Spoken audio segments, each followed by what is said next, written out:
Gente, boa tarde. Meu nome é Jennifer, eu sou R3 de Anestesiologia do HSPM e hoje eu vou falar sobre os riscos ocupacionais em anestesiologia. Bom, a anestesiologia, ela é uma prática médica que expõe muito a saúde dos seus praticantes, né? Então, o tempo todo a gente está exposto a uma série de perigos, mesmo que a gente não perceba. O objetivo das agências que estão envolvidas com a saúde ocupacional é que a gente promover para a gente um ambiente de trabalho que seja mais seguro e mais agradável. E os principais perigos para a saúde ocupacional dos anestesiologistas, eles podem ser classificados em principalmente 4 categorias: as biológicas, químicas, físicas e as pessoais ou psicogênicas. Eu vou começar falando, então, sobre os ruídos ambientais excessivos. A introdução de novos equipamentos, ela iniciou uma era de poluição sonora nos ambientes cirúrgicos, né? É chamada também de third pollution ou terceira poluição, né? Essa poluição sonora, ela gera efeitos sobre a saúde ocupacional dos profissionais da saúde e também sobre a segurança do paciente anestésico cirúrgico. Os principais ruídos da sala cirúrgica, eles são provenientes da equipe e dos equipamentos. O aconselhável é que a gente não exceda 55 decibéis, né? Mas em torno de 45 decibéis é a faixa de som constante dentro de um ambiente hospitalar, né? Pode até chegar a 145 decibéis, mas isso tem que ser por períodos de tempo muito curtos, tá? Acima de 75 decibéis, essa exposição crônica, ela vai levar os profissionais a ter constantes zumbidos e perda de audição. E quanto maior é a intensidade desse barulho, vão se somando fatores estressantes, né? Então, você está lá quietinho, prestando atenção na sua anestesia, e aí o ortopedista começa a bater o martelo, né? Começa a serrar. Isso tudo, ele vai aumentar a frequência cardíaca, vai aumentar a pressão arterial, aumenta a resistência vascular sistêmica, fazendo com que, inclusive, seja favorecido o aparecimento de doenças cardiovasculares e de morte prematura, tá? Fora isso, vale a gente lembrar que os ruídos, eles interferem de forma importante na comunicação verbal da equipe anestésico-cirúrgica. Aqui eu coloquei essa tabelinha só para a gente ter uma noção, né?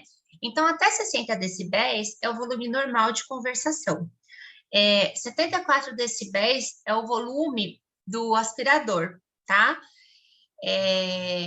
Uma ambulância vai fazer em torno de 112 decibéis, 120 decibéis já seria um concerto de rock, a partir de 140 decibéis a gente começa a sentir dor, e 170 decibéis são as armas de fogo. E aqui é o valor de decibéis permitidos por hora. Então, até 90 decibéis a gente pode ficar até 8 horas por dia, né? 95 decibéis expostos a 4 horas por dia, e quando a gente vem lá para baixo, 120 decibéis, não é recomendado mais que 7 minutos por dia. As fontes do ruído nas salas de cirurgias, né? Elas provêm de ações dos membros da equipe e dos equipamentos, né? Podendo chegar em 78 decibéis quando a gente está com o aspirador ligado, quando tem queda de aparelhos metálicos, tá? O aquecedor, que é uma unidade de aquecimento por fluxo forçado, gera 84 decibéis de som, né? E uma coisa que é interessante é que muitas vezes esses alarmes, os alarmes do nosso aparelho, eles são falsos e insignificantes. É citada na aula da CESP, que é um estudo que eles fizeram com cirurgia cardíaca. Durante a cirurgia cardíaca, a quantidade de alarme que é esperado em sala, eles chegam em até 359 decibéis. Desses 359 decibéis, 80% são alarmes infundados ou irrelevantes, né? Isso não quer dizer que nós devemos silenciar os aparelhos dos nossos monitores, tá? É só para a gente ter uma noção de que isso acontece. mas a gente pode tomar ações para controlar o ruído ocupacional dentro da sala de cirurgia, né? Uma das ações é bloquear a produção de ruídos ou seu acesso aos ouvidos, né? Que seria como usar protetor auricular, né? Não aquele protetor auricular que vai tampar 100%, mas pode usar um protetor auricular que tenha que faça uma perca relativa desse ruído, tá?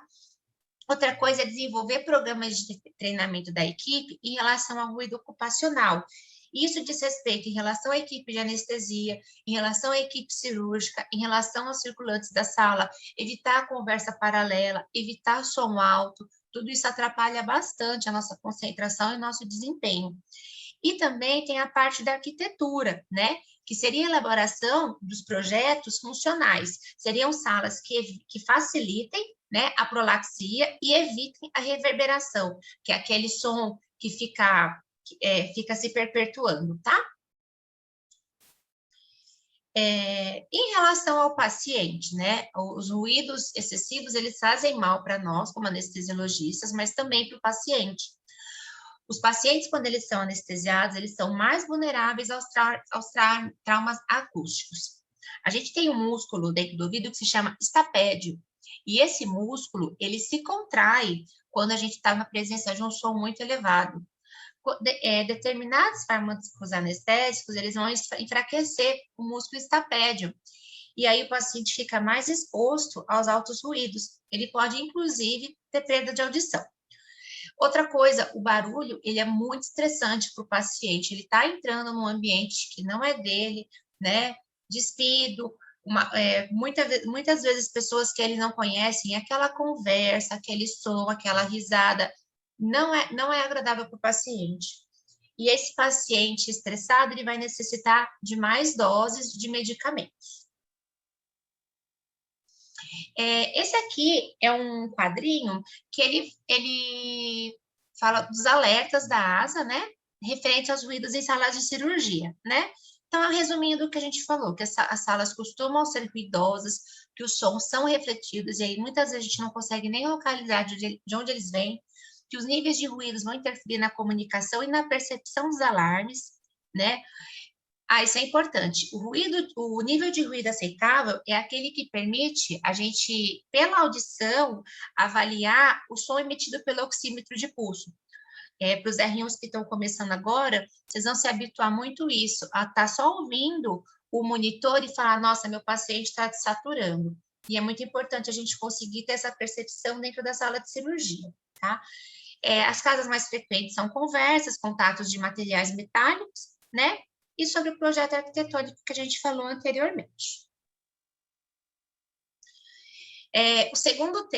O nosso segundo tema agora são as radiações.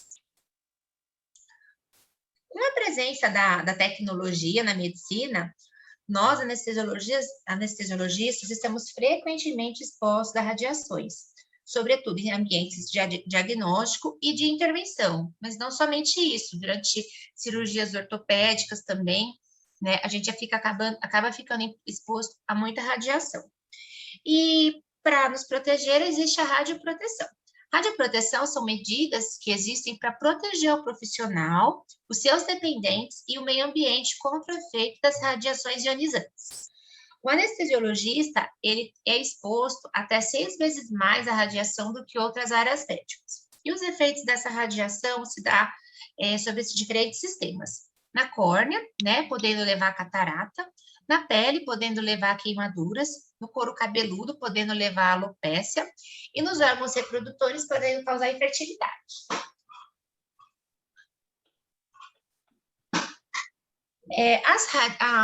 As radiações, elas são divididas em 2 grupos, as radiações, as ionizantes e as não ionizantes. Radiação ionizante, ela tem energia suficiente para ionizar os átomos e as moléculas, principalmente ao raio-x e isótopos radioativos, que vão liberar raios gamas ou partículas alfa e beta, podendo produzir nos tecidos radicais livres e moléculas ionizadas, tá? E esses efeitos que ela vai produzir podem ser de 2 tipos, podem ser os efeitos probabilísticos, onde a possibilidade de ser estabelecido um dano, ela é diretamente proporcional ao quanto de radiação a gente está recebendo. E os efeitos determinísticos, eles são aqueles que só ocorrem quanto mais elevada for a dose de radiação recebida, né, quando ela excede determinado nível, tá? E também tem as radiações não ionizantes. As radiações não ionizantes, elas não possuem energia suficiente para ionizar os átomos e as moléculas com as quais interagir. Exemplo de radiação ionizante que a gente tem é o micro-ondas, são as micro-ondas e o laser.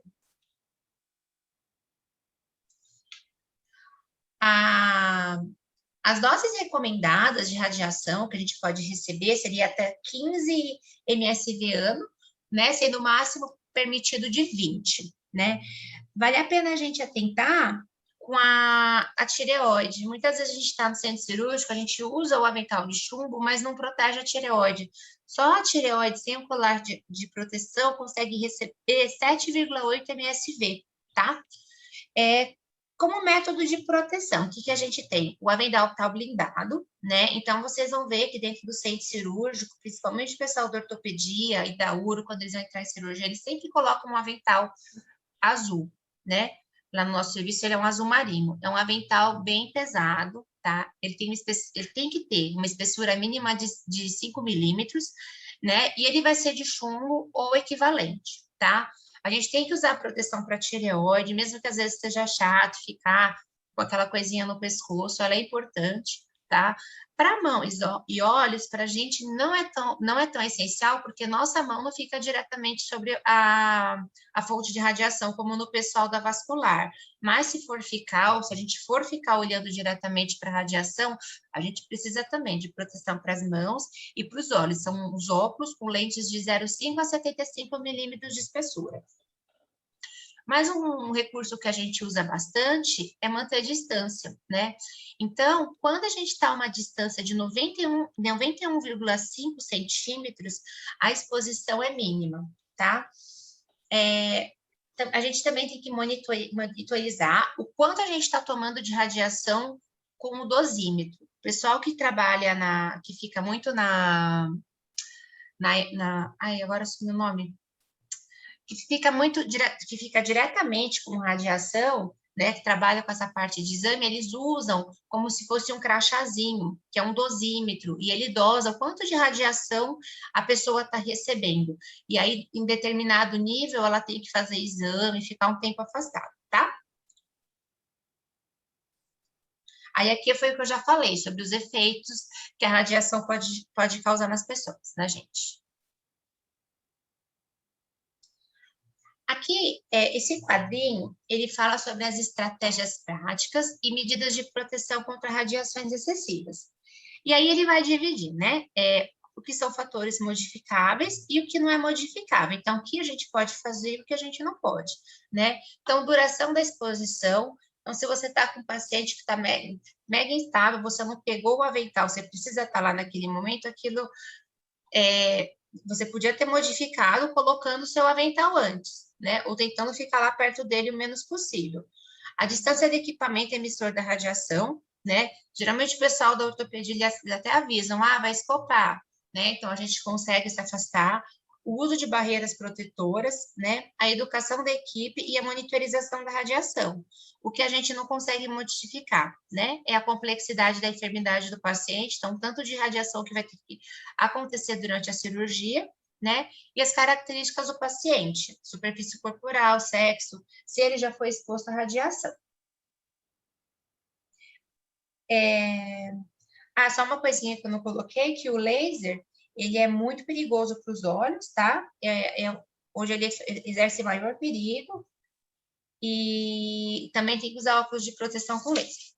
Agora falando um pouquinho sobre acidentes elétricos. Bom, o centro cirúrgico, a sala cirúrgica, ela precisa, né, de suprimento elétrico, né? Quase tudo nosso é ligado em tomada. E aí, o suprimento elétrico, ele pode ser obtido por 3 meios, que é o standard, que seria a alimentação elétrica aterrada, né? Como é na casa da gente, né? Pode ser por energia isolada ou por GFCIS, que é o Isolated Power of Ground Floor Circuits Interrupters. Para ambientes úmidos, como é o centro cirúrgico, por quê? Porque no sangue, tem fluido corporal, soro, medicamento, né? Então, é um ambiente úmido, a fonte de alimentação, ela tem que ser obrigatoriamente do tipo isolada ou do gift para conferir segurança, tanto para a equipe como para o paciente. Então, por conta da umidade do centro cirúrgico, também a gente precisa sempre deixar os cabos de conexão e extensão acima do solo, né? Uma coisa que vocês vão ver muito em cirurgia da urologia, eles jogam muito soro, é muita água, o chão fica uma poça. Então, sempre prestar atenção se você está com alguma tomada no chão, se a gente está com alguma extensão no chão, porque ali pode ser uma fonte de choque, tanto para nós quanto o paciente, né? Porque nem sempre a gente vai ter essa parte de prevenção, de ter alimentação elétrica aterrada, de ter os cabos isolados, dos equipamentos que estão presentes no ambiente, ter o aterramento específico. Então, a gente tem que estar sempre olhando para essa questão do chão estar molhado e de ter tomada nossa no chão. O choque elétrico, né, que é o principal acidente elétrico, ele acontece quando a corrente elétrica passa pelo corpo e, independente da voltagem do choque, ela vai interromper alguma atividade celular. E aí ela vai poder causar desde contração muscular independente, né, até mesmo parada ventilatória, convulsão, fibrilação ventricular, né, e também queimaduras. E a gente divide em macrochoque e microchoque, tá? Os macrochoques têm mais de 10 miliamperes e os microchoques têm de 10 a 50 microamperes, tá? E lembrando que qualquer choque pode causar tanto queimadura quanto alguma repercussão, tá? Outro ponto importante da segurança do risco profissional são as infecções. Bom, o mais comum disparado que a gente está exposto é o acidente com pérfuro cortante. A gente está o tempo todo lidando com agulha, com seringa, né? Então, é muito comum, né? Que vai ser muito difícil vocês terminarem um R1 sem ter se furado uma vez, tá? Os principais agentes envolvidos com as infecções é a hepatite B, né? O risco da gente se contaminar é de até 60%, dependendo do estado clínico do paciente, né? Tem também a hepatite C e o HIV. O HIV, apesar de ser uma preocupação constante nossa, o risco de contaminação, ele gira em torno de 0,3%.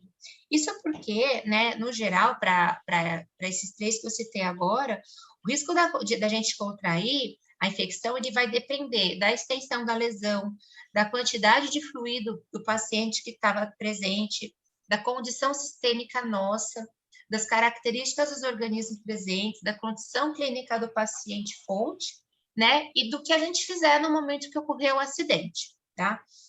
E apesar da hepatite B ter um risco, né, como eu falei agora, um risco de contaminação de até 60%, a hepatite C, que é a patologia mais comumente adquirida, tá? Por quê? Porque a hepatite C não tem vacina e também não tem profilaxia, como existe para hepatite B e para o HIV. Então, quando a pessoa se contamina com um paciente com hepatite C, ela não pode tomar um antirretroviral e ela não tem anticorpo pela vacina. E cabe lembrar também que a hepatite C, ela também se transmite por contato de conjuntiva. Bom, sobre o HIV, né? Então, vamos falar sobre o risco da transmissão ocupacional do HIV. Então, quando a gente se fura com agulha de um paciente HIV positivo, o risco de exposição percutânea é de 0,3%, e por mucosa, né, por exemplo, cair no nosso olho, alguma coisa assim, o risco é de 0,09%, tá? A gente tem os fluidos que são potencialmente infectantes, os fluidos que são potencialmente infectantes além do sangue, tá? Tem o líquido cefalorraquidiano, líquido sinovial, líquido pleural, líquido peritoneal, o líquido pericárdico e também o líquido amniótico, tá?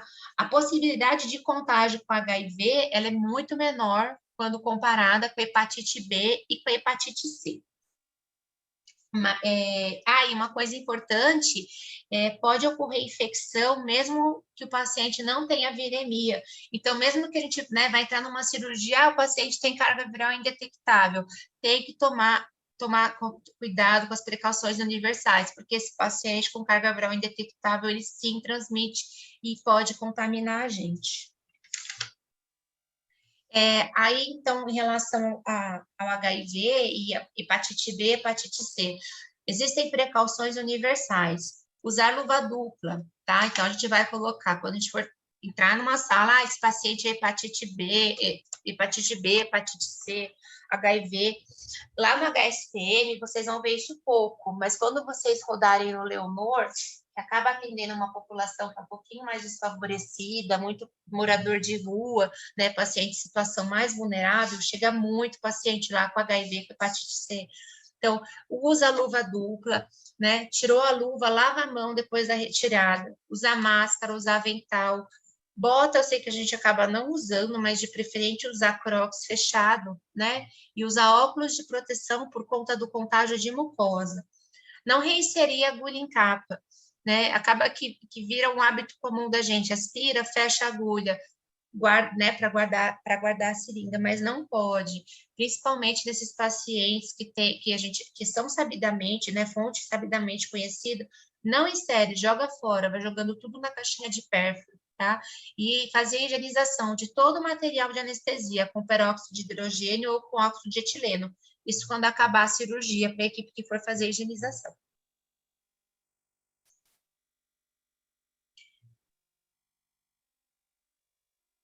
Em relação ao risco de contaminação ocupacional com vírus de hepatite B e C, né? Então, como eu falei, a hepatite B, a gente tem 40% de chance de se contaminar e hepatite C, 1 a 10% de chance de se contaminar. Mas lembrando que para hepatite C a gente não tem tratamento, tá bom? E se acontecer? Aconteceu, eu me furei, o que eu tenho que fazer agora, né? Primeira coisa, higiene local com água e sabão, né? Ou com alguma solução asséptica, um clorexidine, por exemplo, tá? E aí eu vou falar bem disso para vocês no próximo slide, mas assim, acidente grave, o paciente, ele é um portador sabidamente, vai iniciar o tratamento, aí depois, se precisar, o tratamento é interrompido.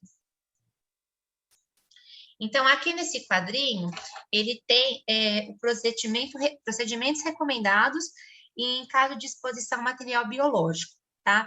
O que nós temos que saber como anestesiologistas? Eu tenho que saber que medicação eu vou tomar, quanto tempo eu vou tomar, que dia eu vou parar, que exame eu tenho que pedir. Não, isso não é obrigação nossa, tá? Isso que vai saber o infectologista. O que a gente tem que saber é que o ideal é que o tratamento ele seja iniciado 1 a 2 horas após o acidente, tá? Então, aqui é um fluxograma, tá? Então, vamos ver lá na segunda linha, né? É um acidente de risco para transmissão. Sim, é um acidente de risco. Aí a gente vai pedir para se possível, né? Ter exame do paciente fonte, né? Tem teste que é feito, o teste ELISA, né? Dá para a gente saber esse resultado na hora. Se o paciente não, se a gente não conseguir levar, porque assim, se a gente, só para voltar um pouquinho, eu estou muito acelerada. Se vocês se furar e ocorrer algum acidente com um de vocês dentro do HSPM, vocês vão descer lá para o pronto-socorro, vocês vão abrir uma ficha e vai ser aberto um CAT, tá? E aí vai sim ser colhido a sorologia do paciente, tá? Mas enfim, vamos voltar aqui para o passo 1, né? Então, o funcionário trouxe o exame do paciente, se sim, vai ser encaminhado para o laboratório, se não, vai ser estimulado que a gente consiga colher esse exame desse paciente, né? Agora aqui, vamos para o passo 2, né? A necessidade da prescrição de antirretrovirais, se não houver necessidade, o paciente fez o exame, a gente viu que é negativo, encerra, acabou. Se sim, vai administrar a primeira dose do antirretroviral imediatamente, tá? E aí vai ser calculado quantos comprimidos o paciente no caso a gente vai ter que tomar, tá? E aí vamos para o passo 3. A necessidade de prescrição de imunoglobulina contra hepatite B, quem vai avaliar isso é o infectologista, sim ou não, tá? E o passo 4 vai ser a abertura do CAT pelo SEST.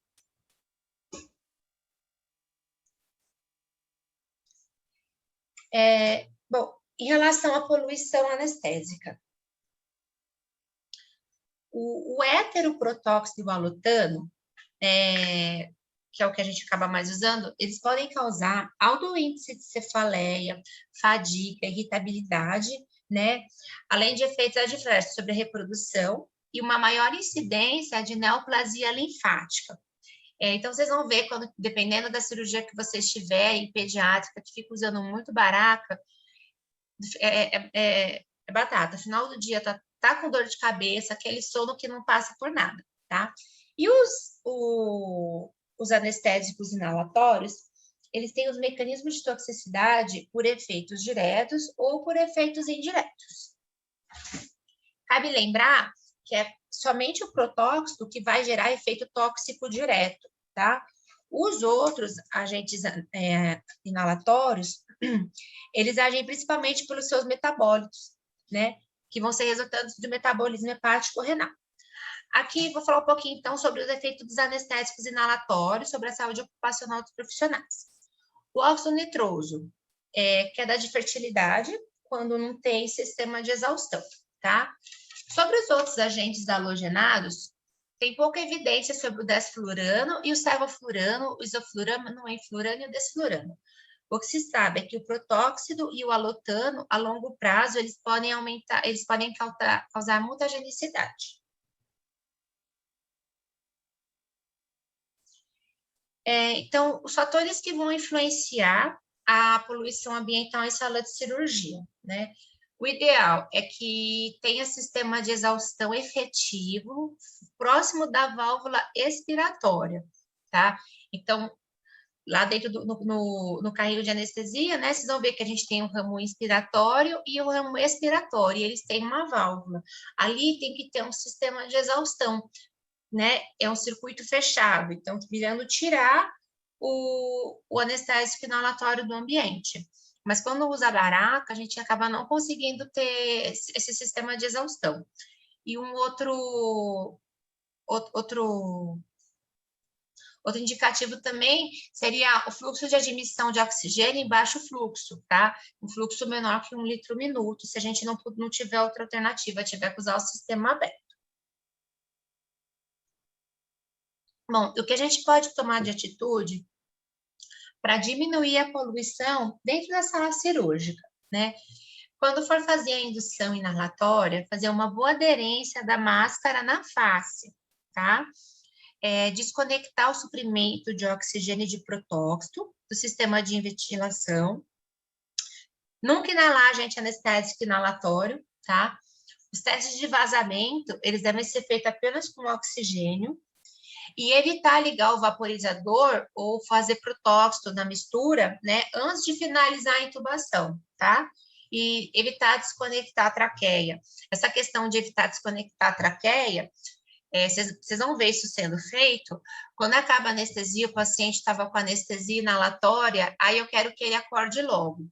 Aí desconecta, né, a traqueia do tubo, e aí aumenta o fluxo, aumenta o fluxo de oxigênio para lavar. Então, não está mais dentro do paciente, você está jogando isso tudo para fora do ambiente, tá? Então, você gera uma puta poluição da sala de cirurgia.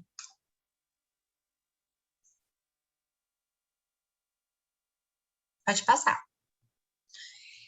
Bom, agora vamos falar um pouquinho sobre agressão psicológica. Eu vou começar falando sobre o estresse ocupacional. Nessa figura 15.2, a gente tem retratado uma escala de desempenho versus nível de estresse ocupacional. Então, o que a gente pode ver? Que um pouco de estresse ou um pouco de ansiedade vão aumentar o desempenho, né? Um pouco de estresse, um pouco de ansiedade, ela não é ruim, mas ela aumenta até um ponto que a gente chega num nível crítico. Quando chega nesse nível crítico, tudo desanda, cai o desempenho, cai a eficiência do profissional, tá? E esse aqui, nesse quadrinho 15.3, a gente tem um modelo de estresse ocupacional sugerido pelo World Federation of Societies of Anesthesiologists. E o que ela diz? A percepção do estresse é subjetiva. Então, isso quer dizer o quê? O mesmo agente estressor, ele pode ser percebido diferente diferentemente e intensidade diferentes para os diferentes indivíduos. Então, nem toda situação estressante para você vai ser estressante para o seu colega. O que não quer dizer que o que você esteja sentindo, que o seu estresse seja tenha que ser desmerecido, porque cada um vai reagir de um jeito. Às vezes a pessoa fica numa cirurgia cheia de adversidades e para ela isso está ok. E para outras pessoas isso não, ela vai ficar estressada, ela vai ter queda do desempenho. Isso é uma característica dela e está tudo bem, tá? O ambiente de trabalho e as organizações, elas são fontes de pressão e potencial, né? Então, isso aqui quer dizer o quê? O ambiente que a gente está trabalhando mesmo, né? O ambiente que a gente trabalha, os empregadores, eles são as fontes de pressão. E o papel individual no ciclo do estresse, ele é ativo. Então, ele reflete a característica da personalidade de cada um. E os altos níveis de estresse ocupacional, eles vão resultar em consequências psicológicas, fisiológicas e comportamentais. Então, primeira coisa que acontece é a alteração do sono, né? Essa figurinha fala sobre as alterações psicogênicas do estresse ocupacional, sobre a anestesiologista. Então, a alteração do sono, né, ela é bem prevalente, tá? Então, é insônia, e a insônia, ela vai levar o outro dia o quê? Invariavelmente, a fadiga, queda de atenção, queda de concentração, tá? A drogadição, tabagismo, alcoolismo, vício em opioides e em cocaína são bem frequentes, tá? E a depressão também podendo chegar a síndrome de exaustão, que seria o burnout.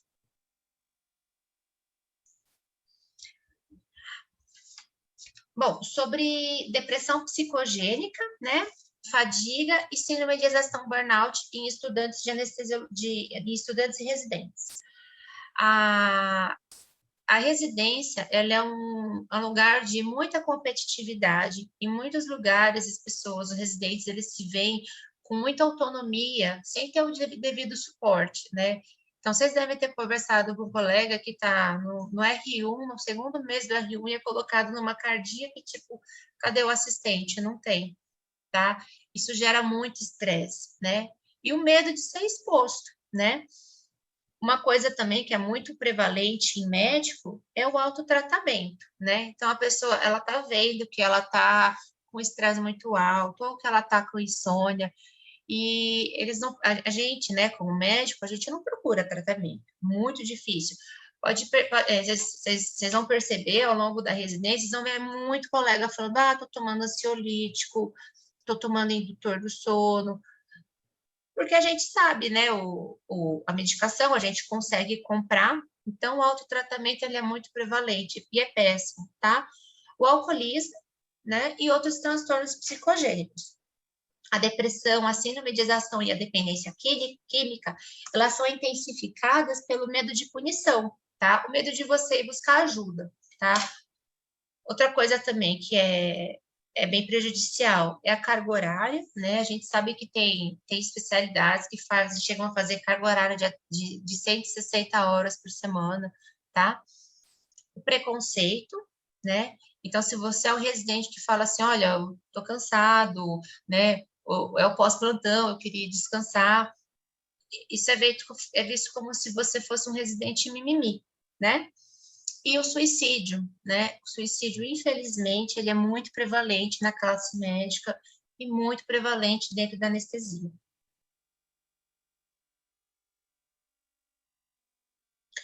Essa tabelinha, ela mostra o nível da síndrome de exaustão de acordo com a idade dos anestesiologistas, né?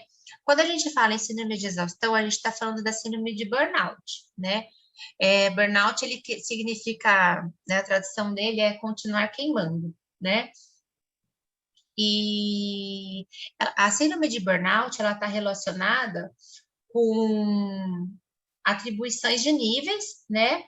E ela vai trazer características psicológicas, né?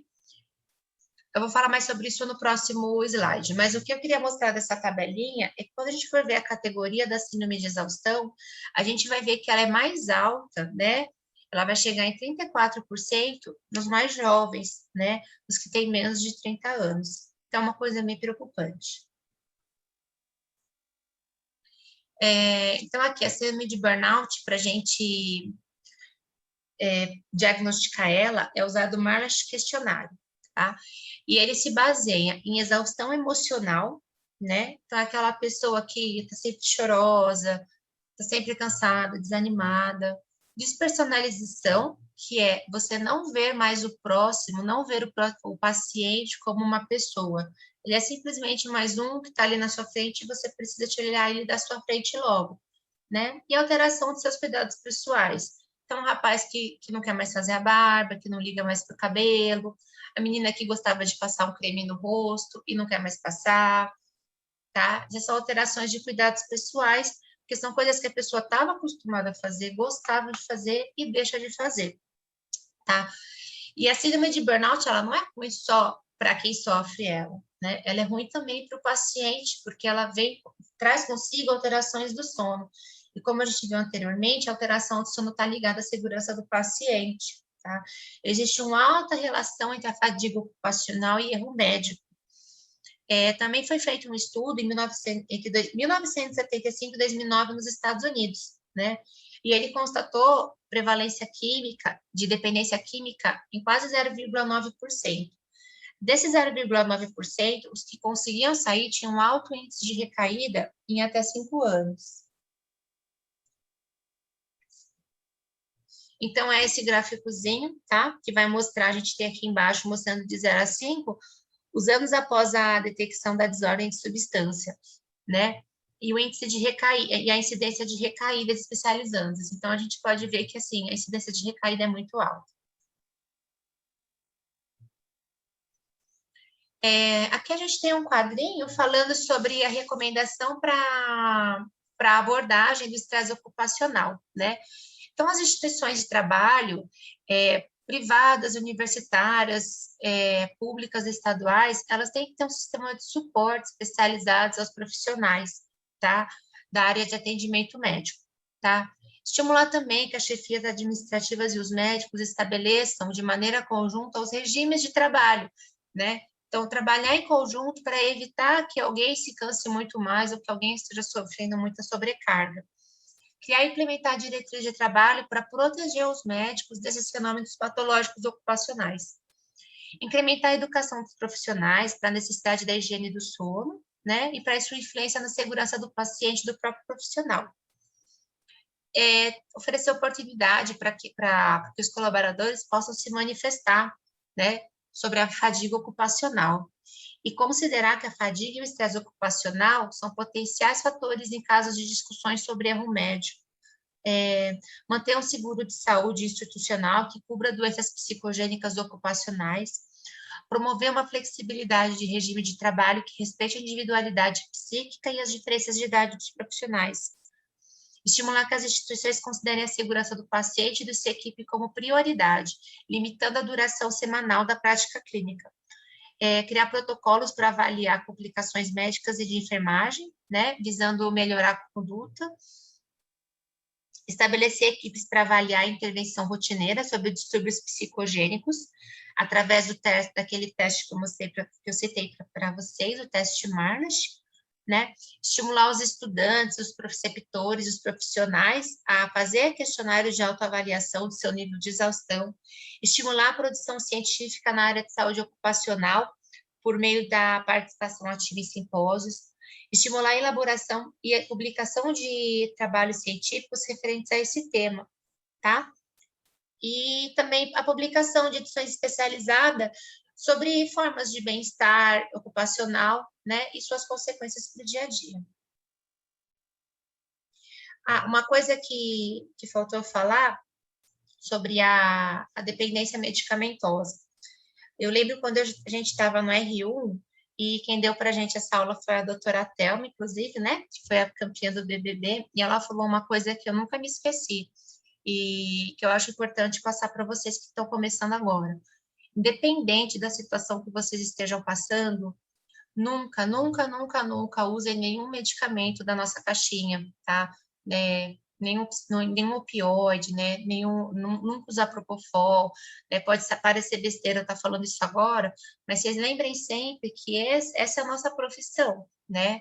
a anestesiologia, ele vai ser o trabalho de cada um de nós, e se um dia alguém experimentar e viciar, vai ser muito difícil sair, porque aquilo vai estar na nossa frente o tempo todo, né? Aquilo está na nossa frente quando a gente começa o dia, quando a gente passa por um momento de estresse. E se um dia alguém algum anestesiologista, um anestesiologista que por acaso se vicia em opioide, em propofol, em dolantina, se ele realmente quiser sair do vício, ele vai ter que procurar uma outra forma de trabalho, porque ele não vai conseguir largar o vício tendo tudo tão na mão, tá?